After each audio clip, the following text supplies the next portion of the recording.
বিসমিল্লাহির রহমানির রহিম। মাননীয় সংসদ সদস্যবৃন্দ, আসসালামু আলাইকুম। ফ্যাসিবাদের নির্মমতার শিকার অসংখ্য মানুষের কান্না আর হাজারো প্রাণের আত্মত্যাগের মধ্যে দিয়ে অবশেষে আজ থেকে পুনরায় যাত্রা শুরু হতে যাচ্ছে জনগণের ভোটে জনগণের কাছে জবাবদিহিমূলক সত্যিকার অর্থে জনপ্রতিনিধিশীল জাতীয় সংসদ।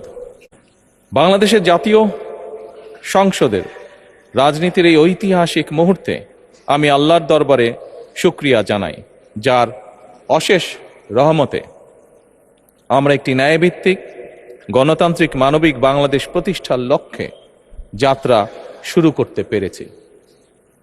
1971 সালের স্বাধীনতা যুদ্ধের থেকে শুরু করে 2024 সালের দেশ এবং জনগণের স্বাধীনতা রক্ষার যুদ্ধ সহ এই পর্যন্ত দেশে গণতন্ত্র এবং মানুষের অধিকার প্রতিষ্ঠার সংগ্রামে যারা শহীদ হয়েছেন, ত্রয়োদশ জাতীয় সংসদ শুরুর এই যাত্রা লগ্নে আমি তাদেরকে কৃতজ্ঞতার সঙ্গে স্মরণ করছি।